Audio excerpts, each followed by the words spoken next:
ආයුබෝවන් ලංකාදීප ඔන්ලයින් හෙදාරණ තුළින් අම්ලපිත්ත රෝගය පිළිබඳව සාකච්ඡා කරන්න අද දවසේ අපි සූදානම්ව සිටිනවා. අම්ලපිත්ත රෝගය පිළිබඳව ලොකු කුඩා සියලු දෙනාම වාගේ දැනුවත් වෙලා තියෙන රෝග තත්ත්වයක්. මොකද මේ සියලු දෙනාට මේ රෝගයෙන් පීඩාවන් නැති වෙලා තියෙනවා. අම්ලපිත්ත රෝගය ඇයි මේ රෝගය තත්ත්වයක් ඇතිවන්නේ කියන කාරණාව අපි අවබෝධ කරගත්තොතින් අපිට පුළුවන් වේවි මේ රෝග තත්ත්වයෙන් මගහැර ගන්න. එහෙම නැත්නම් මේ රෝග තත්ත්වය පාලනය කරන්න.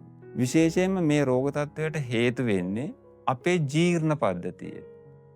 හොඳ ආකාරම දන්නවා අපේ ජීර්ණ පද්ධතිය අපේ අග්නිය නියමාකාරයෙන් දැල්වෙන්නේ නැති වුණාම ඒ තුලින් පැසවීම නියමාකාරව සිද්ධ වුන් නැති වුණාම ඒ පල්වීම තුල එහෙම නැත්නම් ඒ ආහාර නිසියාකාර නොදිරවීම තුල හටගන්නා ආම තත්වය තමයි මෙන්න මේ අම්ල පිත්ත රෝගයට මූලික වෙන්නේ. ඉතින් මේ රෝග තත්ත්වය ඇති කරගන්න බොහෝ සෙයින් අපි දන්නා තරමින් මේ රෝග තත්ත්වය අපි ගන්නා ආහාර විහරණවල ප්‍රබලතාවයේ වැරදි භාවය නිසාම හටගන්න රෝග තත්ත්වයක් විදිහට අපි දැකලා තියෙනවා. මෙම රෝගයට බලපානවා අපි විශේෂයෙන් ගත්තොත් මෙම රෝගයට අපේ ආහාර පිළිබඳව ගත්තොත් අපේ ප්‍රමාණය නොදැන ආහාර ගැනීම. පළවෙනි කාරණා ප්‍රමාණය නොදැන ආහාර ගැනීම. ඒ වගේම කෑපිට කෑම. සමහර පුරුදු වෙලා තියෙනවා අපි 3 වේලයි ප්‍රධාන ආහාර වේල් 3යි තියෙන්නේ.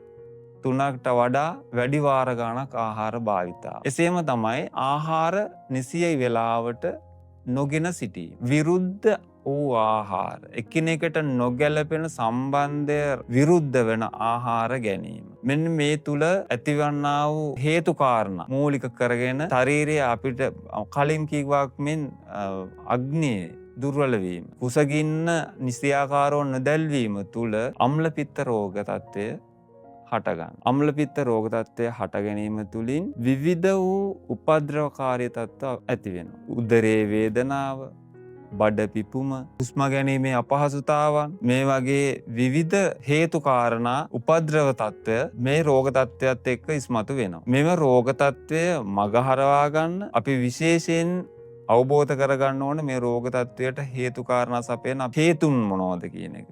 මම කලින් කිව්වක් වගේ අපි නිසියාකාරව ආහාර රටාව අපිට ගැළපෙන ආහාර රටාවක් අපි අනුගමනය කිරීම තුළ මේ රෝග තත්ත්වයෙන් අත මිදෙන්න පුළුවන්.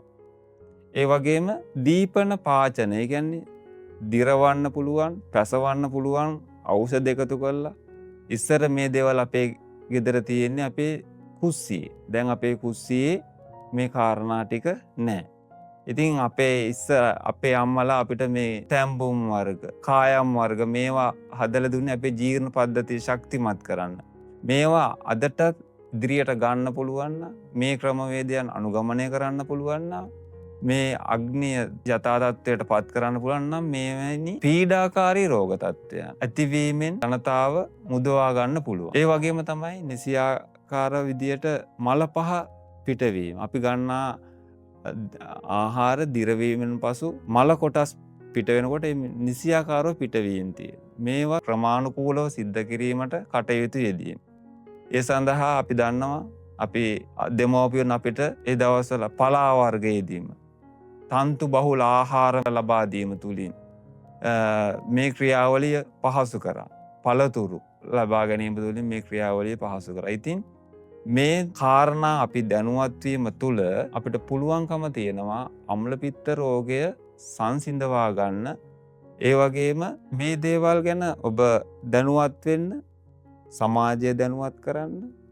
එතකොට මේ රෝගයෙන් අත් මිදවලා යහපත් සමාජ වටපිටාවක් නිර්මාණ කරන්න ඔබට අපට හැකි වේවි.